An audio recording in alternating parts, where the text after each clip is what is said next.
del día de hoy es Gálatas, capítulo 1, versículo 1 al 9.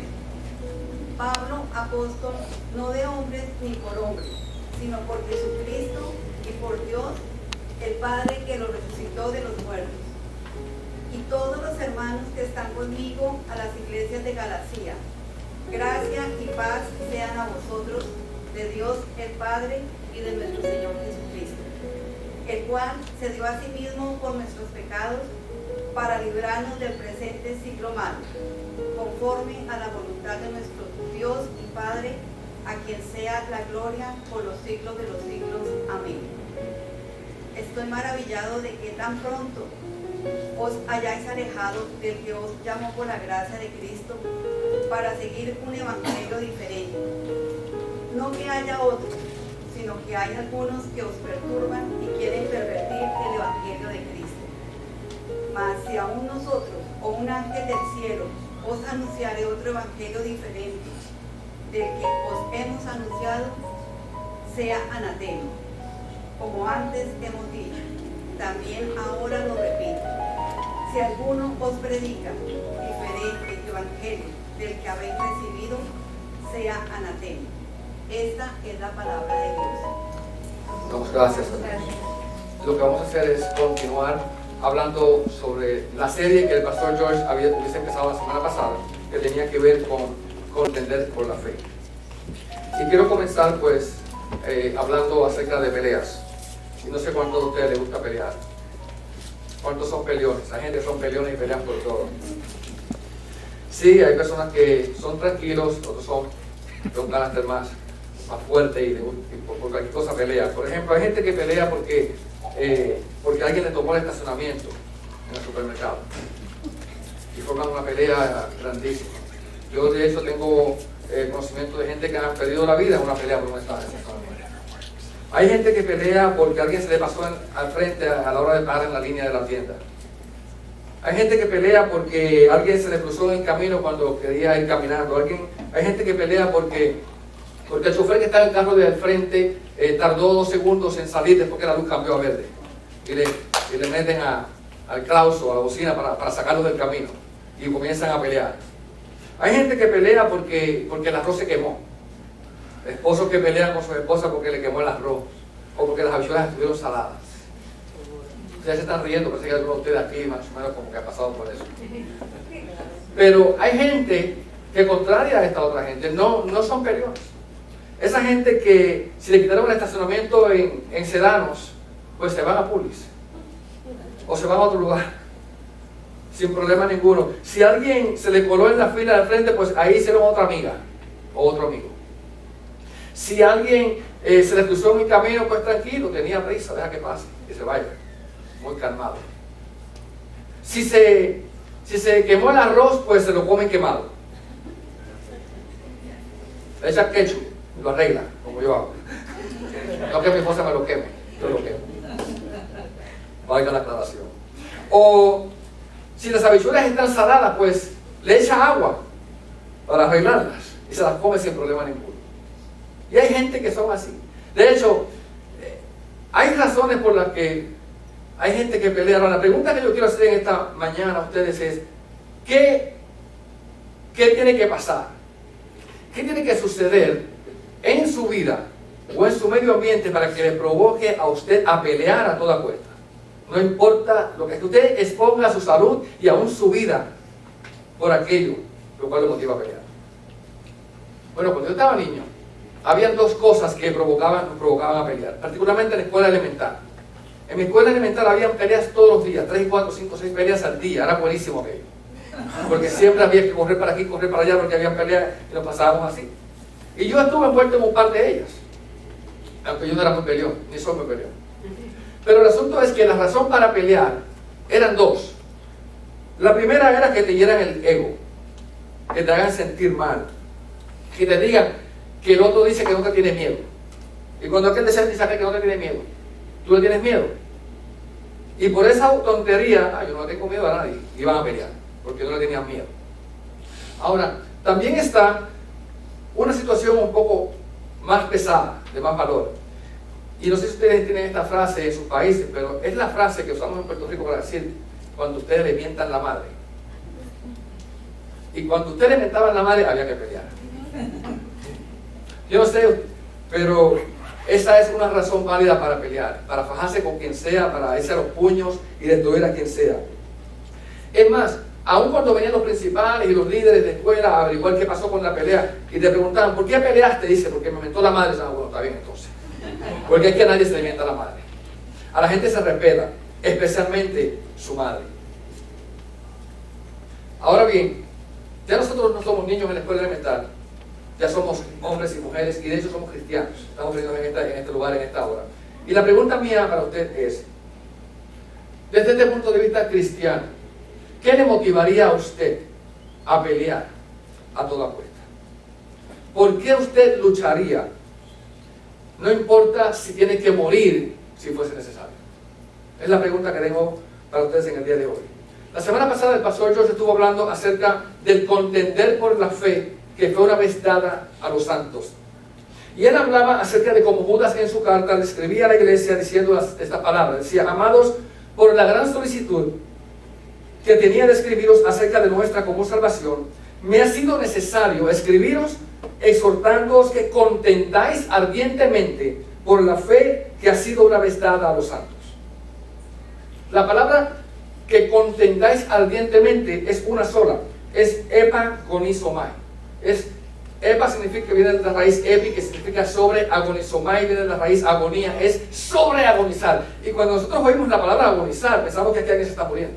Pero en realidad lo que la palabra agonizar significa en su raíz, es una palabra que se utilizaba para las luchas de las olimpiadas, de cuerpo a cuerpo, hombre con hombre. Se decía que estaban agonizando, porque es una lucha por la vida. Y cuando alguien está agonizando, lo que está haciendo es luchando por vivir. El término nuestro significa que se está muriendo, pero es que alguien está agarrándose, luchando por no irse. Y esa es la lucha. Y aquí no es una simple lucha que de por sí es una lucha fuerte, es una lucha sobrepoderosa, es una epilucha, por decirlo de esa manera. Y es traducida la frase luchar ardientemente por la fe. En otras palabras, en este contexto la fe es la doctrina que una vez fue dada a los santos.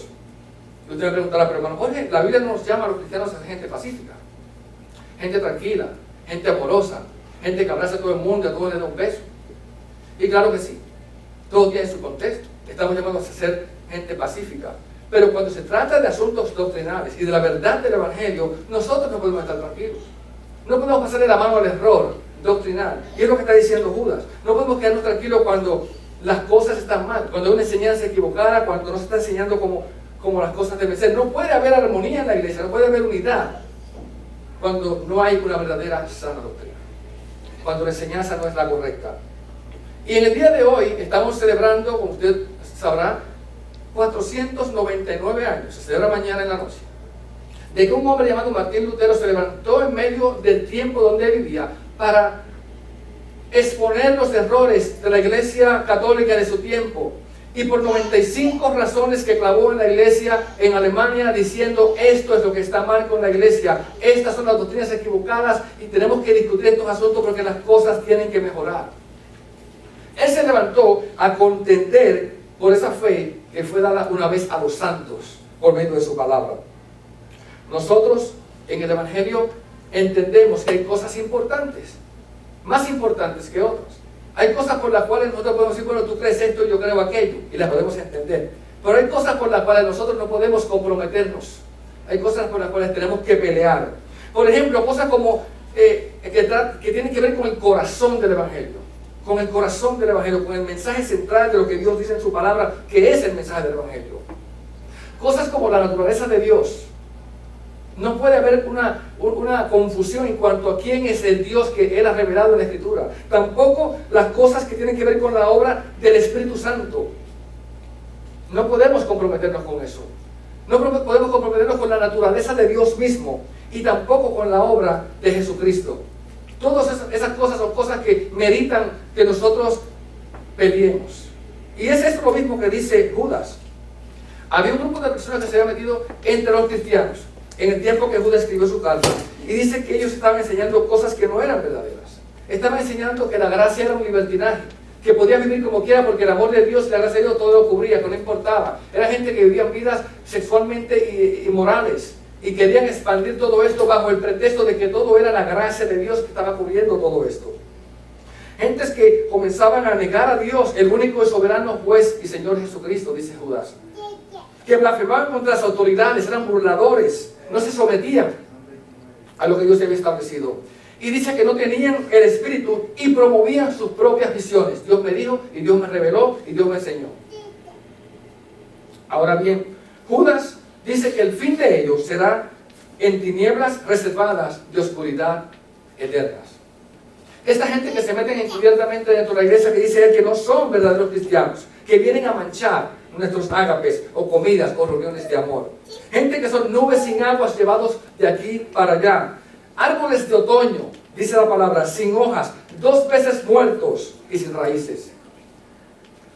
Judas dice que debemos de permanecer en la doctrina, permanecer en la fe, permanecer en la oración, permanecer en el amor mutuo y también esperar su venida.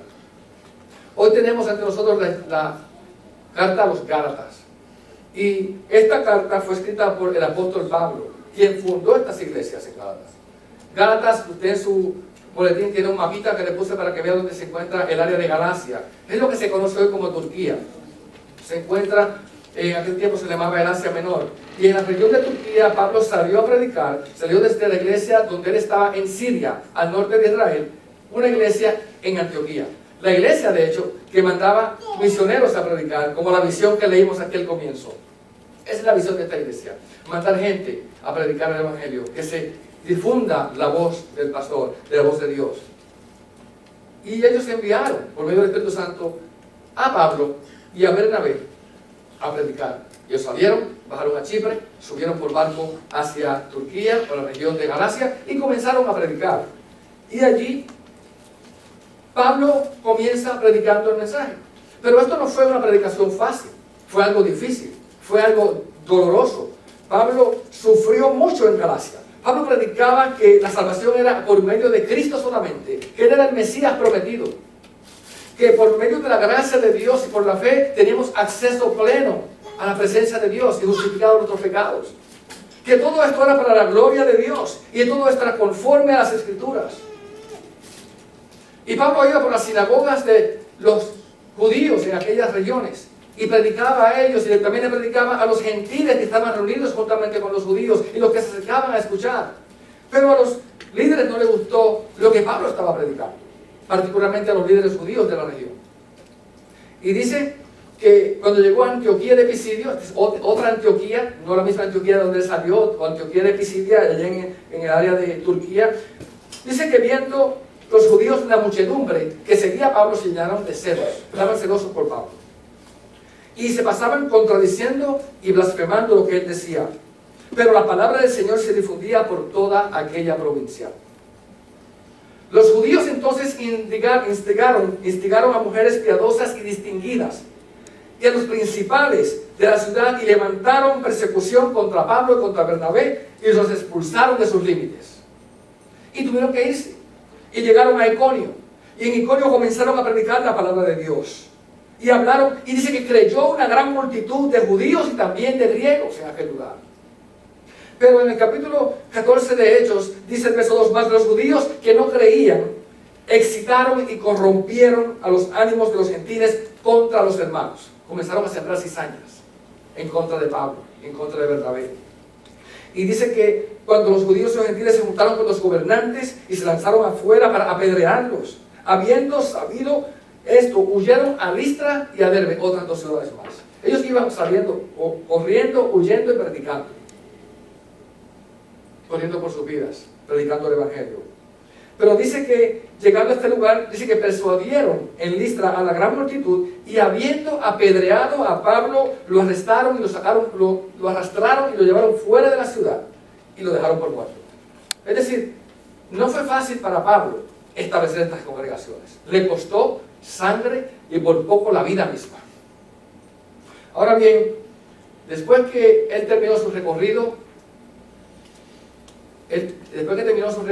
recorrido por aquellas ciudades, él volvió a la iglesia de donde salió. Estaba muy contento hablándole a todos ellos de las cosas grandes que Dios había hecho por medio de la predicación, de cómo tanto judíos como mayormente gentiles habían venido a los pies de Cristo por medio del mensaje. Y en este momento Pablo estaba regocijado. En aquel tiempo se levantó un problema y tuvieron que bajar a Jerusalén porque estaba comenzando la situación a complicarse dentro de la iglesia. Algunos se habían metido dentro de la iglesia.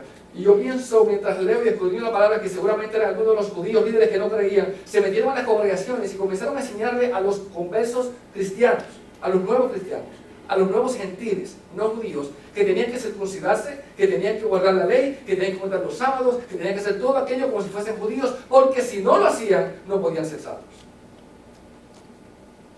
Es decir, sí, Cristo es bueno, pero no es todo. A Cristo le falta. Y comenzaron entonces a meterle esas ideas en la cabeza a esta gente que eran recién convertidas. Y Pablo, cuando escribe esta carta, que solamente la escribió unos 17 a 20 años después que Cristo resucitó, no había pasado mucho tiempo, lo que puede pasar en 20 años. Usted ha visto lo que ha pasado en los últimos 20 años de transición. 20 años no es nada, digo un cantante. Ahora bien, Pablo estaba indignado. Y quiero hablarles acerca de la indignación que Pablo tenía. Dice, estoy maravillado de que tan pronto os hayáis alejado de aquel que los llamó por la gracia a seguir un evangelio diferente. Le dice, cualquiera que hable otro mensaje, otro evangelio, y no que haya otro. Hay un solo evangelio, pero cualquiera que predique otro evangelio, sea maldito. Si aún yo mismo predico otro evangelio, que yo sea maldito también. Porque no hay otro evangelio. Oh Gálatas insensatos, ¿quién os fascinó? ¿Quién os hechizó para no obedecer a la verdad? Vosotros cuyos ojos vieron a Jesucristo presentado claramente ante ustedes como el crucificado. En el capítulo 3 dice, ¿tan necios sois? Pablo hablándole así a una congregación. Imagínense ustedes estas palabras que Pablo está dirigiendo. Cuán indignado estaba Pablo. Pablo estaba de mal humor. Pablo estaba descontento. Pablo estaba preocupado. Pablo estaba indignado. Estaba tan enfermo con aquella doctrina que había entrado a aquel lugar. De aquí en adelante dice el verso 5-7. Vosotros corríais bien. ¿Quién os estorbó para no obedecer a la verdad? En esta mañana, lo que nos queda, quiero rápidamente mirar lo que Pablo tuvo que hacer. Primeramente, él tuvo que explicar el error que estaba dentro de la iglesia. Número 1. Número 2, tuvo que exponer el error por lo que realmente era. Porque hay cosas que aparentan ser una cosa, pero en realidad son otra. Y número 3, ¿cómo es que ese error se puede echar fuera?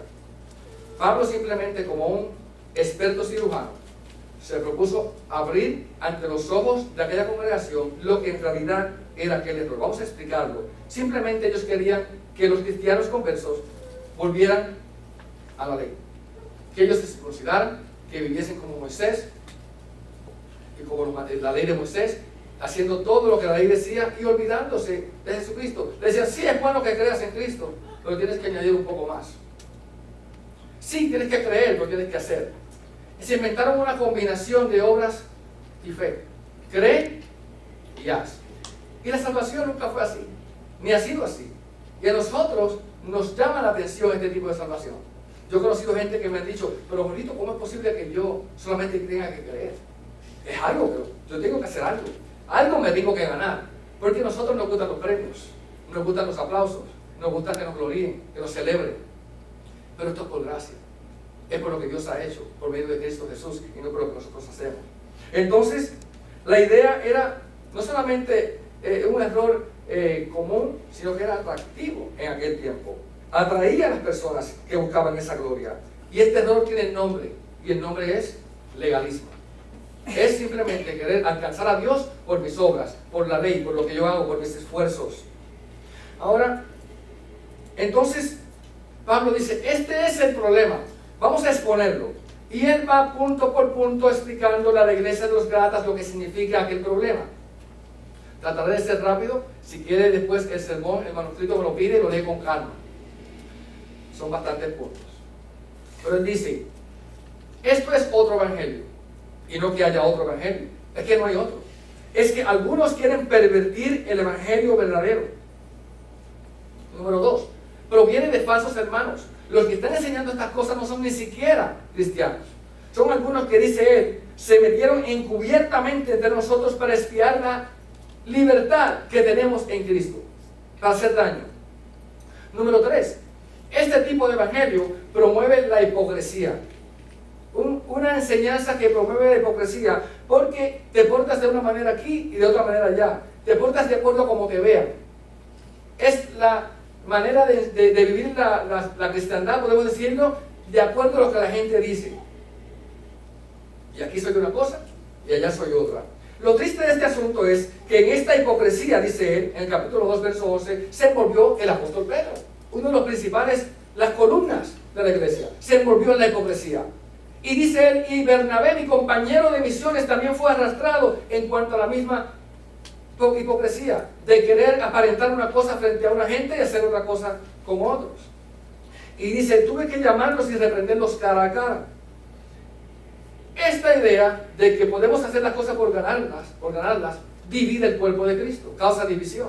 Porque están los que hacen y están los que no hacen. Y entre los que hacen están los que hacen más, están los más santos. Porque yo sí me he ganado el cielo. Porque yo sí estoy haciendo bien, porque yo sí guardo el sábado, porque yo sí hago esto, yo sí diezmo, yo sí ofrendo, yo sí hago. Y este tipo de cosas que la gente se inventa. El yo. Promueve intimidación. Dice que ellos se separaban por miedo a lo que dirán los demás. Cuando usted tiene que hacer algo por miedo de alguien, ese es un problema. Porque el evangelio no es miedo, el evangelio es libertad. Y el momento en que yo estoy tratando de vivir una vida más o menos, porque si me coge el pastor, entonces hay un problema. Porque me están manipulando. Y Dios no quiere manipulación para nosotros. Estamos en una libertad a la cual Dios nos ha llamado a que vivamos. Los que dependen de las obras de la ley, dice Pablo, están bajo maldición. Es decir, no solamente es todo esto, sino que están bajo maldición porque están dependiendo de las obras de la ley. Esta gente no ha comprendido la realidad de lo que el evangelio es. El evangelio era un instrumento, no han entendido la realidad de lo que la ley era, porque la ley era un instrumento para llevarnos a Cristo. Esa es la labor de la ley. Era, dice, un ayo es un guía que te llevaba de la mano hasta que llegara a la fe. Te llevaba como un niño es llevado a la escuela. Y una vez llegamos a Cristo estamos a la libertad porque somos considerados adultos en la plena fe en Cristo Jesús. Pero este movimiento promovía la esclavitud. De vuelta otra vez a las obras, a los meses, a guardar todo eso. Dice, cosas que ustedes nunca han podido hacer. La gente que están diciendo que hagan esto, ellos tampoco nunca han podido hacerlo, porque es que nadie puede guardar perfectamente la ley de Dios. Es imposible, como Dios lo demanda. Dice la ley y la gracia. Dice que si por la ley fuese la promesa, entonces no hacía falta Cristo. Pero son dos cosas opuestas. O es por Cristo, o es por tus obras. O es por lo que Cristo hizo, o por lo que yo hago. Es decir, no puede haber una combinación de que yo estoy ayudando al Señor en esto. Él le dice, hay dos mujeres. Ustedes saben la historia de Abraham. Abraham fue un hombre que estuvo casado con Sara. Y Sara tenía que tener hijos porque la promesa de Dios fue que tenía que tener hijos. Sin embargo, no podía tener hijos porque era estéril, era anciana, muy anciana. Y le dice a Abraham, mira, ahí está mi esclava. ¿Por qué no tienes un hijo con ella y así pues lo hago mío y lo adopto como si fuera el mío? Y quizás esa es la promesa que Dios quiere. Pero no era con Agar, la esclava, que Dios había prometido darle hijos de descendencia a Abraham, sino que era por medio de la misma Sara, estéril y anciana como estaba. Y así fue. Y ellas dos tuvieron dos hijos. Y dice la Biblia, Pablo hablando aquí en Gálatas, que estas dos mujeres representan dos pactos. Sara representa a la Jerusalén celestial, al pacto de arriba, pero Agar representa a la terrenal, al pacto de Sinaí, al pacto de Moisés, a la ley. Una nos lleva a la gloria y a la libertad, y la otra nos lleva a la esclavitud. Dice Pablo, si alguno quiere vivir conforme a la ley, Cristo no le sirve de nada, ha reemplazado. No podemos compartir, decir, bueno, un poco de Cristo y un poco de ley, porque el que así lo hace ha reemplazado a Cristo. Cristo ha venido para cumplir la ley por nosotros, para hacerlo en nuestro lugar, para morir por nuestros pecados, porque como aquí se repite tantas veces, Él vivió la vida que yo fracasé en vivir y murió la muerte que yo debía morir, por mis pecados y por mi vida. Y que el que quiera vivir bajo la ley, dice, está obligado a guardar toda la ley. Han roto con Cristo, se han cortado de Cristo, así lo quieren hacer. Pensando que pueden ayudar a Cristo, no, al contrario, el efecto es opuesto. ¿Sabe qué le dice? De la gracia habéis caído. ¿Usted ha oído ese término, verdad? En televisión, cuando hablan de alguien, un pastor, un ministro, un gran cristiano, cayó en pecado, y la gente dice, cayó de la gracia. Pero eso no es caer de la gracia, eso es caer en pecado. Caer de la gracia ocurre más a menudo, y la gente no se da cuenta. Porque caer en la gracia es cuando yo comienzo a pensar de que yo con lo que hago puedo buscar que Dios esté contento conmigo, que Dios se agrade de mí. Porque en vez de dar $1 en la ofrenda, di 2. Y Dios tiene que ver eso. Porque es el domingo en la mañana y yo estoy aquí y no estoy en la playa. Dios tiene que ver eso. Porque yo oro y yo le pido a Dios y Dios tiene que ver eso. Es decir, es acumular puntos para con Dios. Y cuando nosotros entramos en esa forma de pensar, en esa mentalidad, hemos caído de la gracia. Porque entonces no es por lo que Dios ha hecho por Cristo Jesús, es por lo que yo estoy haciendo, es por lo que me estoy ganando. Y esto no es por lo que yo me estoy ganando, lo que estoy logrando, es por lo que Cristo ha hecho. Y ahí es que tenemos que estar parados, firmes en eso, en lo que Cristo ha hecho. El error, dice, no viene de parte de Dios. Esto no es de Dios, le dice él. No es de Dios. Un poco de levadura leuda toda la masa. Es contra el Espíritu. Y lo que esta gente quiere es buscar la gloria terrenal. Estamos circuncidados, guardamos la ley, guardamos los sábados, guardamos los meses, guardamos los años y todo lo hacemos tan bien que Dios tiene que aceptarnos a nosotros. Ahora sí, un poquito de Cristo y el resto somos nosotros. Pero, ¿cómo se echa fuera este error? Se echa fuera el error entendiendo claramente la doctrina, entendiendo en realidad qué es lo que Dios ha enseñado por medio de su palabra. Y esto es lo que hace Pablo. Él dice, la salvación es un llamado de gracia. Dios os llamó por su gracia, dice él, en Cristo Jesús. Él no dijo, mira, pero qué bien se está portando fulano, lo voy a salvar. Porque si estás corriendo muy bien, ¿para qué salvarte? Si ya estás en el camino correcto, ¿para qué salvarte? Sin embargo, dice la Biblia que Dios llama a pecadores a la salvación. Gente que entiende que está perdido, que va camino al infierno, y Dios lo salva. Que es hijo de ira, hijo digno de condenación como todos los demás. Eso es gracia. Pablo dice, número 2, es un evangelio que no fue inventado por hombres. Esto Dios me lo reveló. Esto fue dado a mí por revelación y Dios me lo tenía que revelar él mismo en persona, porque Pablo era un perseguidor de la iglesia. El peor enemigo de la iglesia en aquel tiempo era Pablo, matando hombres y mujeres, tirándolos en la cárcel, arrastrándolos, asolando. Dice, yo asolaba la iglesia de Dios. Sin embargo, Dios me lo tuvo que revelar. Número 3, el evangelio produce libertad. El verdadero evangelio produce libertad. Si usted está en un lugar y se siente manipulado, se siente oprimido y no siente libertad, algo anda mal. Hay que investigar. Si el Hijo os libertare, seréis, dice la palabra, verdaderamente libres. Número 4. Esto no es un secreto. Pablo dice, este evangelio que yo estoy predicando, de que los gentiles no tienen que circuncidarse, ni guardar las comidas, ni los meses, ni los años, ni nada. Esto no es un secreto. Ya yo se lo compartí también a los principales líderes en Jerusalén. Yo hablé con ellos y les dije, mira, esto es lo que estoy predicando, esto es lo que Dios me reveló y esto es lo que estoy enseñando. ¿Y saben qué hicieron? Me dieron la diestra, me dieron la mano de compañerismo, de acuerdo conmigo. Ve a los gentiles y nosotros a la circuncisión a los judíos. La justificación es solamente por la fe en Cristo Jesús, no es por las obras. Es decir, somos justificados, el hombre no es justificado por las obras, sino por la fe de Jesucristo. Por la 6 dice, por fe hemos muerto a la ley para servir a Dios.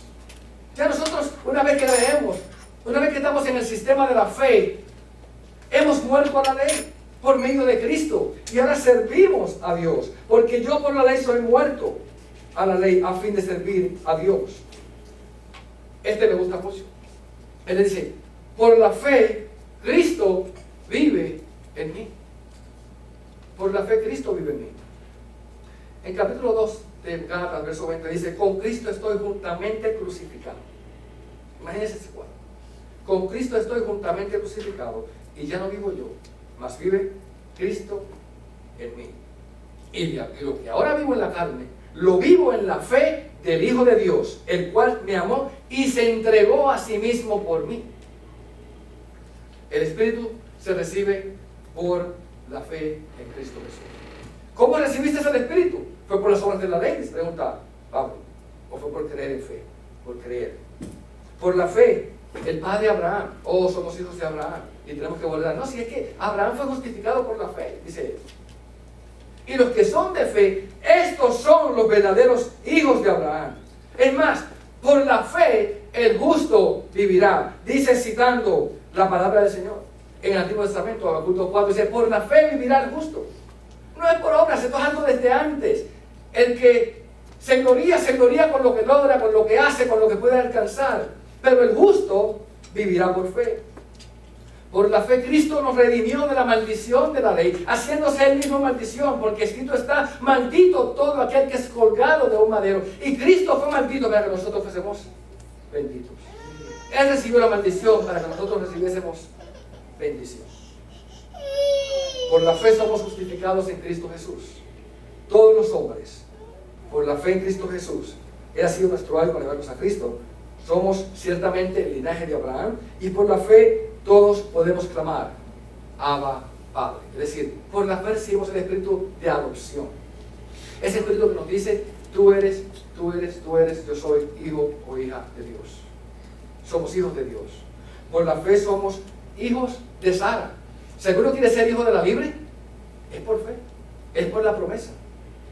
Hijo de la Jerusalén celestial es la promesa. Por ahí hay gente que predica, vuelve a tus raíces hebreas.